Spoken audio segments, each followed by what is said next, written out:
the Point with Congressman Bill Pascrell, focusing on the concerns and issues facing the families of New Jersey's 9th Congressional District.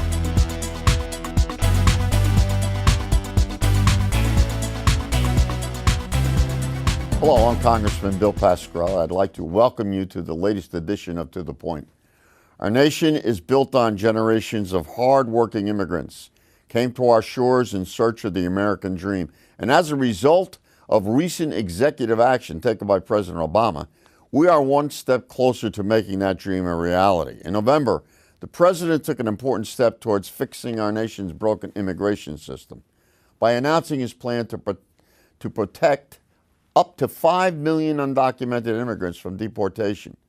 As the grandson of immigrants and representing one of the most diverse districts in our country, I know how important this is to the millions of immigrants working hard to provide their families. With me today are two of my colleagues, good friends, who've been on the front lines of comprehensive immigration reform in the Congress to discuss this critical debate facing our nation. Congressman Luis Gutiérrez represents the 4th District of Illinois and is a member of the Judiciary Committee, Subcommittee on Immigration and Border Security, and is the chairman of the Immigration Task Force of the Congressional Hispanic Caucus. Congressman Gutiérrez, who joined President Obama on a recent trip to Las Vegas to discuss his executive action, is the leading congressional advocate on immigration. Welcome to the Point. Congressman Mike Quigley represents the 5th District of Illinois, home to a large Polish-American population, has been a staunch advocate of expanding our nation's visa waiver program. In fact, legislation introduced by Congressman Quigley that would allow citizens of selected countries to travel to the United States for 90 days without a visa were included in the Senate's comprehensive immigration reform package. Thank you both for coming to the Point. It's great to see you both. Thank you. I respect both of you highly, not just on immigration, but a lot of other issues.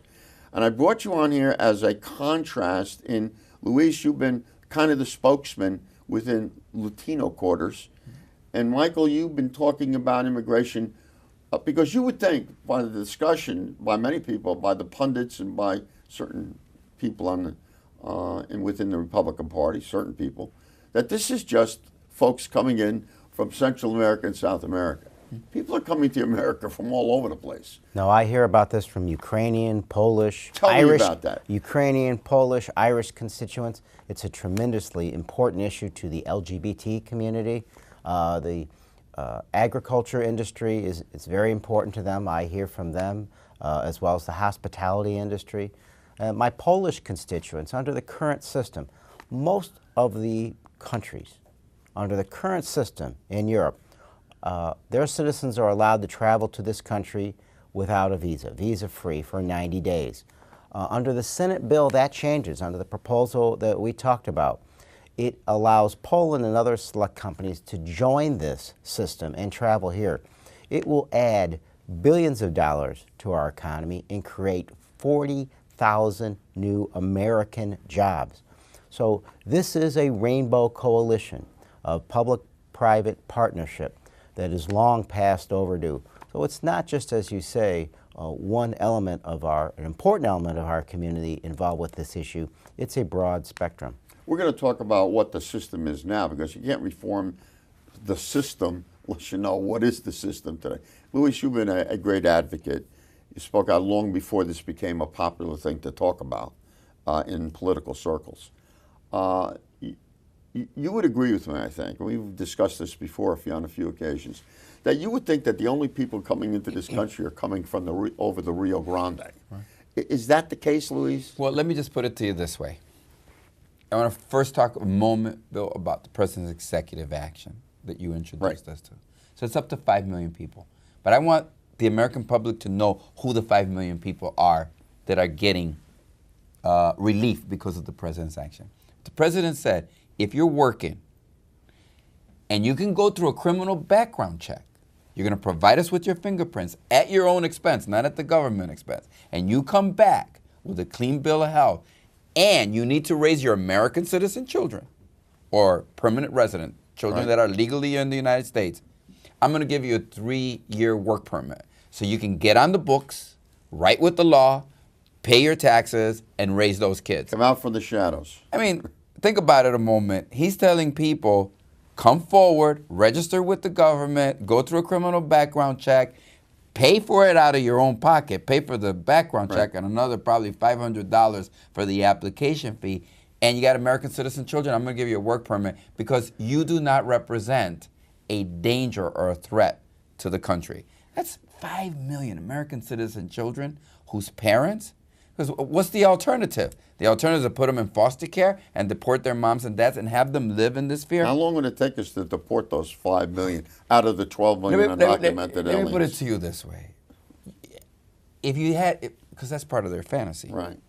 Some people, well, we should just deport them all. Well, let's think, 11 million people at 200 people per plane. That's 55,000 airplanes. Now you got to go and collect them all. You got to catch them first. You got to catch them first. Then you got to jail them. And then once you detain them, you got to try them. And then once you, I mean, begin to think. Look, when you think, nobody thinks about this seriously. The Congress of the United States has never passed legislation, right, that would finance such a program and such an endeavor. So what the president says is, look, he also said to the dreamers, those that have come here as youth, I'm going to expand to 250,000 more of you. So that's what the president said. So guess what? Now we have more agents for the border. And here's an important border which goes to all your our question. borders. Yeah, which goes to your question. I knew that's where you wanted to go, Bill. You wanted to go to all the borders. So they all, no, 40%. So nearly 5 million of undocumented workers in this country came with a visa. Right. And they came through the border called LAX. And they stayed. And what is it? Kennedy, LaGuardia, Right. You know, Chicago O'Hare. They overstayed their visa. And they overstayed their visa. So let me just say that, and especially today, when we know that the threat to our nation and to our homeland comes from ISIS, and let me tell you, we hear about kids, we had kids trying to leave Chicago to go join ISIS. We have American citizens fighting with those who want to do harm to our nation. And we know that they can come from Europe to our country. So here's the point. You want to keep us safe? We need to control all. I want to control all the borders, and I want people to be right with the book.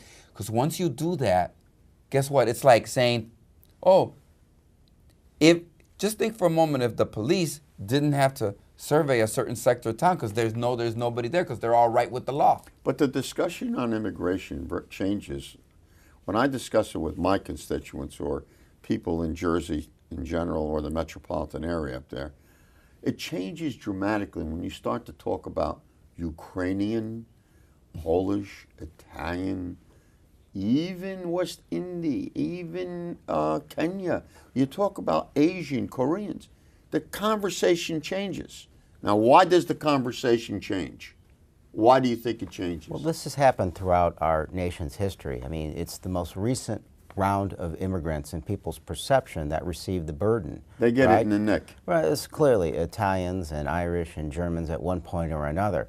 You know, eventually we finally did my family history and discovered that my ancestors came to Canada first because there were quota limits during the potato famine. Right. And they crossed the Canadian border illegally when jobs ran out there and eventually became productive citizens of the United States. So if you follow history enough, everyone took it at one point or another. Yeah, each of our families need a background check. Some of this has to go with xenophobia and, and creating people who they can blame, right? You've got to pit. What troubles me most about this is that there are those who would be afraid of all outsiders, who would pit one group of Americans against another and create scapegoats. Divide us. There's so much more that unites us than divides us. And once we appreciate that and remember our history, including other presidents, Republican presidents, who have done very similar actions to the current president, then we'll get something done. Okay, what we want to do is we want to get people to be able, so if we're going to fix our system, we have to find a way, and because you touched on, and Congressman Quigley, think of agriculture in the United States of America. Who's going to do those jobs? No, come on. No matter where you live, our food, is going to be picked, is going to be harvested with foreign hands here in the United States, or it's going to be picked with foreign hands in foreign countries. You got it. So you figure out, because it's always going to be foreign hands. Because I'll be very clear here. I did not raise my 2 daughters, send them to college, once getting a PhD, to go work in the fields. It's not what I did. It's not what Americans send their kids. And America, we are having a more sophisticated workforce, a better educated workforce. But somebody's got to pick the lettuce, pick the grapes, pick the cucumbers, so that somebody's got to work in those meatpacking plants. Somebody's got to do that. But on the other end of the economic spectrum, the current system, the legal system, is broken as well. Yeah. Because the quotas we have, the limitations we have on STEM, on the higher educated folks who we train in this country and then ship back, our largest corporations are saying, we need to keep those folks here to be competitive, to continue to grow the American economy. The Chambers of Commerce support this. Right. Oh, what do you know about that? Just quick. So, isn't it interesting? Chamber of Commerce, AFL-CIO, they spend millions of dollars here in Washington, D.C., advocating, lobbying for different positions, fighting. They're together. That's right. Evangelicals and Catholics, Buddhists, Hindus, you name the religion, right? Yeah. They're all together. Give me a brief description. Why can't we be together on this? Well, in the end, we are. If you know that the you. Senate bill got to the floor on the House, it would have passed. I think so. You agree with that? I agree with it 100%. Yeah, well, we should have brought it up. But we didn't have the courage to do it on the House. They won't allow a vote. No. 1 hour, and you know what? As we're doing this program, it's sad. The clock ticked out. The Senate did their job, gave the House of Representatives almost 1.5 years to figure out a response. Give me a quick minute each. What's the present system to you right now? What is that system about? Well, give me a brief 1 minute. Right now, it's a broken system. It's not a modern system. What is the system? The system should allow families, first of all, to be reunited, right? And should be strengthening and fortifying families. It isn't. It's dividing and destroying families. It doesn't allow people. It says to people, come to the country illegally without the law, instead of coming to this country within the guidelines of the law and with a visa and not a smuggler. So I think we need to fix the system so that we can provide for our economic needs and at the same time provide. It's always been about mom and dad getting together and saying, I want my brother. Yeah. I want my mom. I want my dad. It's always been about family. Rarely do we get an opportunity to support something which is the right thing to do and the smart thing to do. Right. People forget this would grow the economy, dramatically improve the gross domestic product, and reduce our debt and deficit. It would help all local, state, and our federal government from a financial point of view. So it's rare that we have an opportunity to do the right thing with our heart and our head. This is that opportunity. Will the quota system continue after the executive order goes into effect? If we even had a piece of legislation like the Senate legislation, if that comes up again, will the quota system continue? Look, how will we allow other people to legally come here from other countries? I know I sat down with Senator McCain 12 years ago, and when I left his office, we said we got to work on immigration reform. He said, Luis, I got to work on getting Republicans to allow the ones that are here to stay with their families. And I said, what do I have to do? You have to figure out a way, Luis, to get Democrats to allow new workers to come. Well, he was a man of his word. He stuck with the program, and thanks to them, we got it passed. We're going to take a small break. Sure. We're going to come right back and continue our discussion with two great Americans. I consider you great Americans. Thanks, Phil. Because only great Americans will talk about immigration reform. We'll be right back, folks. Stay tuned.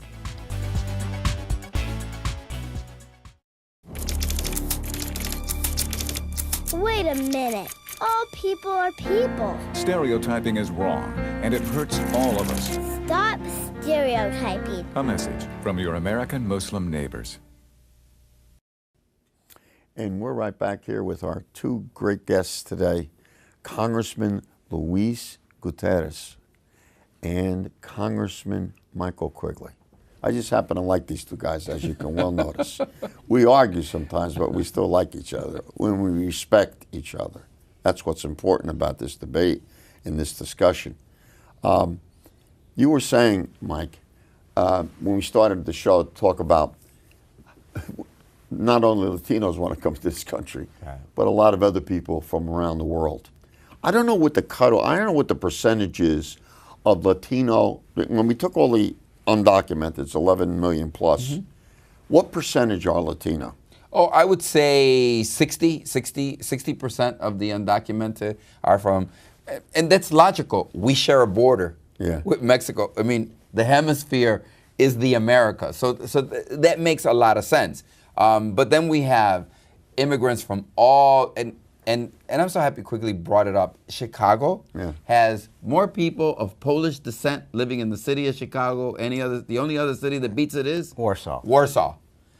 And that's amazing. And they have, no, the city of Chicago, if you go through Quigley's district, my district, so you see the Korean part, right? You see the Polish, Ukrainian part, the Mexican part. I mean, you see the Irish part. Diverse districts. We have very diverse districts, and when you look at it, you've been in my district. And when you look at it, you say, wow, all of these folks, if you were to take away all of the immigrants that have come to the city of Chicago in the last 30 years, Chicago would not be ranked the third city. I think we'd be fifth or sixth. It's what's keeping the city alive. They open up the stores, you know, they rehab. You go to Home Depot and you could go ask people, okay, were you born here or not born here? You see all those people that weren't born in the United States of America going and fixing up their houses. Let me add this, though, when it comes to just the Polish population. Ag's an example of what this means to the rest of the world.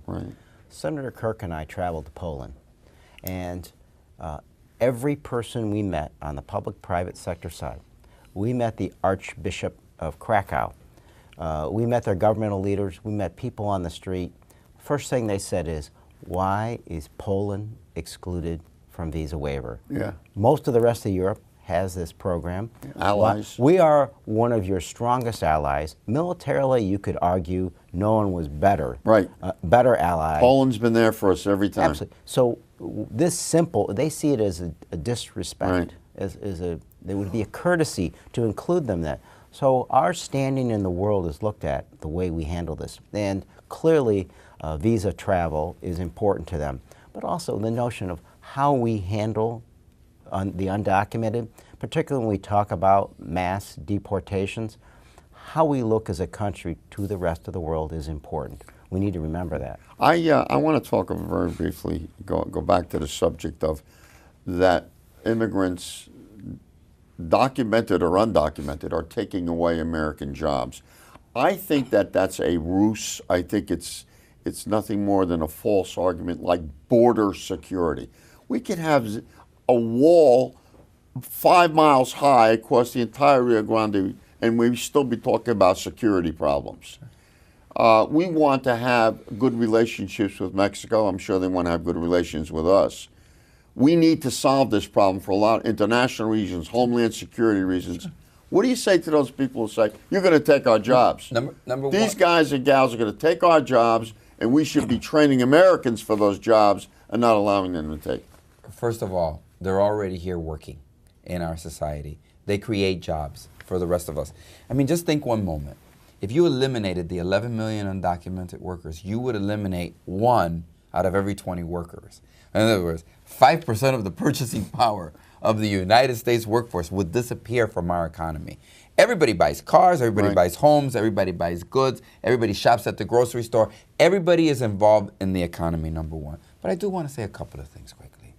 Number one, I want one system, one labor system, where everybody has the same guarantees and the same protections and the same safety standards and the same protections of wages. One, we don't have that.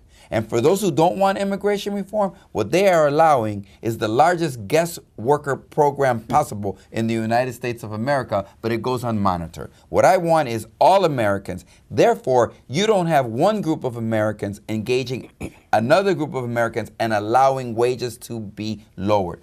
Because you know what? You have unscrupulous employers who say, why should I hire an American citizen? I can hire one of those undocumented, exploit them, pay them less, and then not pay my fair share of taxes to the government. That's why I think what the president is doing is sensational, because he's saying, come forward, get right with the law, pay your taxes, your employer has to pay, and the government does better, and you feel more secure. Second. And get at the back end of the line. Right. Get to the back of the line. You're not going to American citizenship. Right. We're just going to give you a chance to wait for Congress to act. But another thing, Bill. How do you protect us from future workers coming and protect American workers? You have to have a verification system. Right. Yeah. So that here's what happens. I go and I apply for a job. And when I apply for the job, my employer says, oh, I'm going to take your Social Security and I'm going to verify that this is a good Social and that you are eligible to vote, or to work, Mr. Gutiérrez. And then the government sends them back an email and says, okay, that person. And if the employer hires people that haven't gone through that verification Which is going on now. then we send the crook, which is the employer that employs people. So we need that.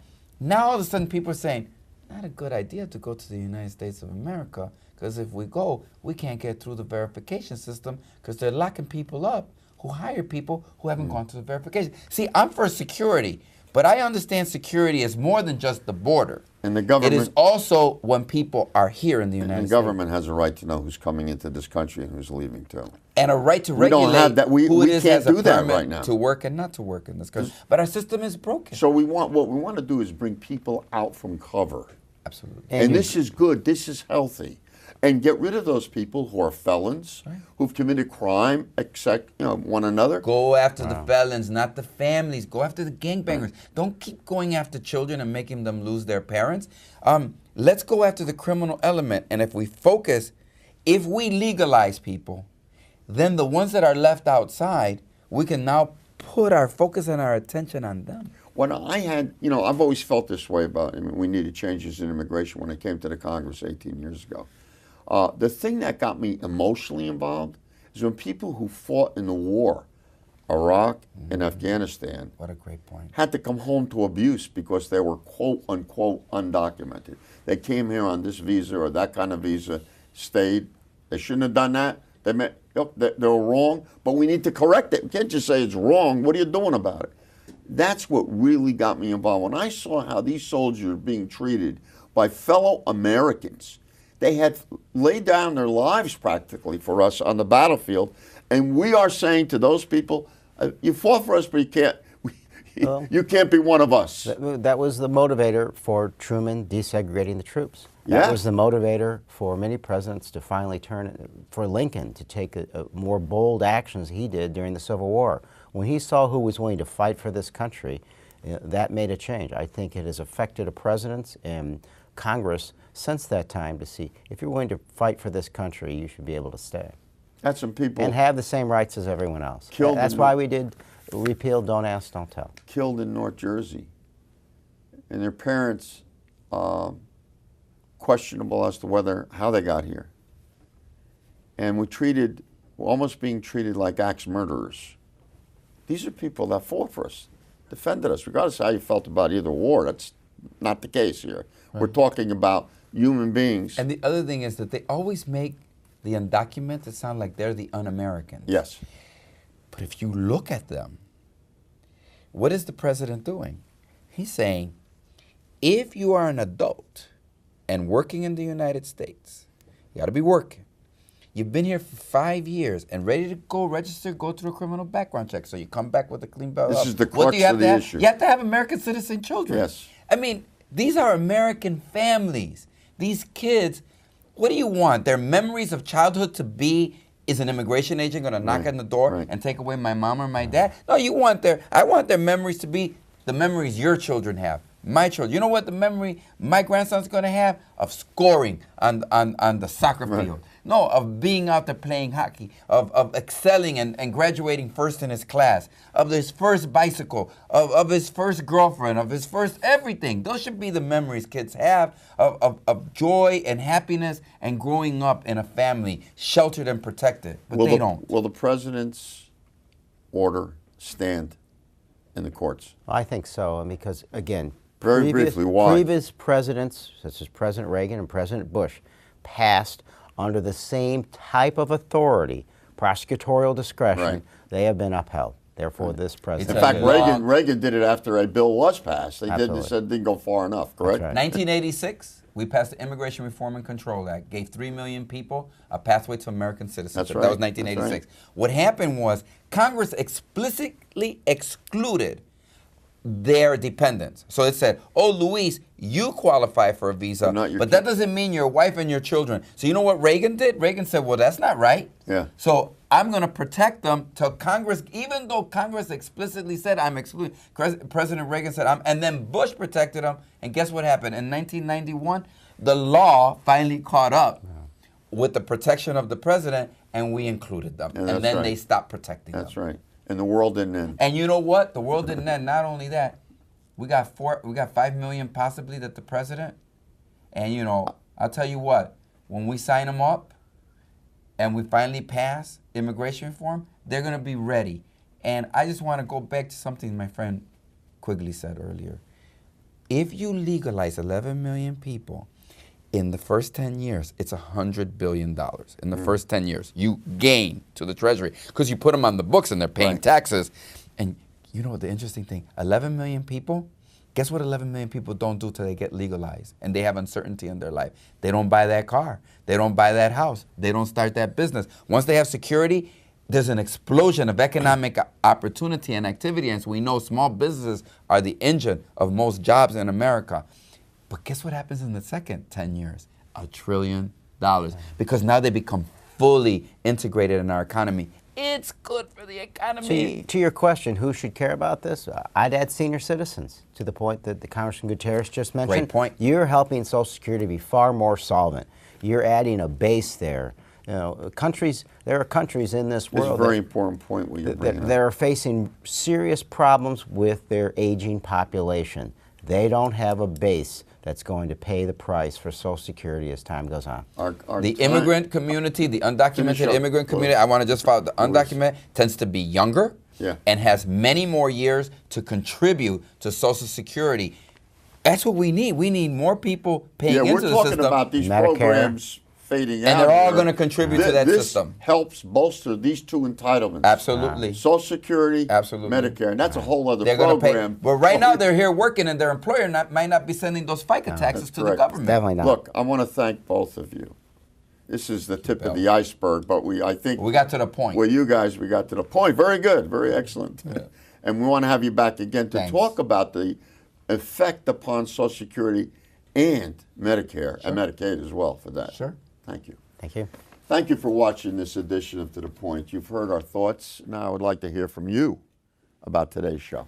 If you have any comments, concerns, or questions, you stay tuned.